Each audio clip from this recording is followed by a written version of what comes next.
Why is the US shutting down TikTok? This is Global of 254, your hub for top news from Africa and beyond. Welcome. Yesterday, the US Supreme Court delivered a unanimous 9-0 vote in favor of TikTok ban in the country.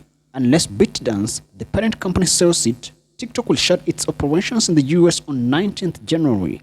The social media app is used by 170 million Americans. In July, the president-elect Donald Trump had said he would not allow TikTok to be banned. However, against the wish of Americans, push has come to shove.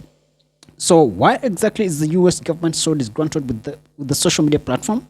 The allegations against the app and its parent company ByteDance are: 1. TikTok management is beholden to the Chinese government. 2. TikTok could be used to influence Americans. 3. TikTok will hand Americans' data over to the Chinese government. 4. TikTok use harms children's mental health. 5. TikTok spies on journalists. So listen, under the claim that TikTok management is beholden to the Chinese government, FBI Director Chris Wray said TikTok poses a national security threat, adding that Chinese companies are required to essentially do whatever the Chinese government wants them to in terms of sharing information or serving as a tool of the Chinese government. Members of Congress complained that the Chinese government has a golden share in ByteDance, giving it power over TikTok. TikTok, in response, said an entity affiliated with the Chinese government holds 1% of a ByteDance subsidiary, Douyin Information Service, and says the holding has no bearing on ByteDance global operations outside of China, including TikTok. The FBI's Wray also said TikTok operations in the US raises serious national security concerns because the Chinese government could harness the video sharing app to influence users or control their devices. Risks include the possibility that the Chinese government could use TikTok to control data collection on millions of users or control the combination algorithm, which could be used for influence operations.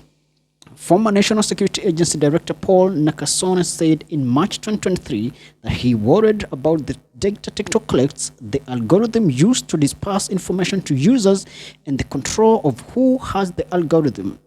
He asserted that the platform could enable sweeping operations because TikTok could proactively influence users. TikTok says it doesn't permit any government to influence or change its recommendation model.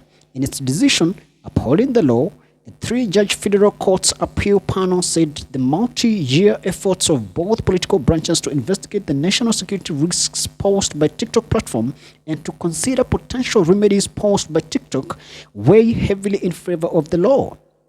Lawmakers have alleged that the Chinese government, under a 2017 national intelligence law, can force ByteDance to share TikTok users' data. TikTok argues that because it's incorporated in California and Delaware, it is subject to US laws and regulations.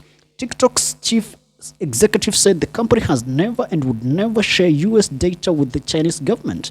In March 2022, 8 states, including California and Massachusetts, launched a probe into whether TikTok causes physical or mental health harm to young people and what the company knows about its role in those harms. The investigation focused on how it boosts young user engagement, including allegedly increasing the duration of time spent on the platform and how it's used. TikTok said it had taken numerous steps to help ensure that teens under 18 have a safe and enjoyable experience on the app, and many of these measures impose restrictions that don't exist on comparable platforms. In December 2022, ByteDance said some employees improperly accessed TikTok's user data of 2 journalists. ByteDance employees accessed the data as part of a successful investigation into the leaks of company information earlier that year and were aiming to identify potential connections between 2 journalists, a former BuzzFeed reporter and a Financial Times reporter, and company employees. A person briefed on the matter told Reuters that 4 ByteDance employees who were involved in the incident were fired, including 2 in China and 2 in the US. Company officials said they were taking additional steps to protect user data. However, when it's time for the monkey to die, all 3 sleep. To many American people looking for a platform to continue links with people in Africa, join Chatroad today, an African video sharing and live streaming platform. Go to Google Play Store and download Chatroad. Start posting and streaming. Monetize your content. Chatroad, a child of the African soul, the answer to the African question.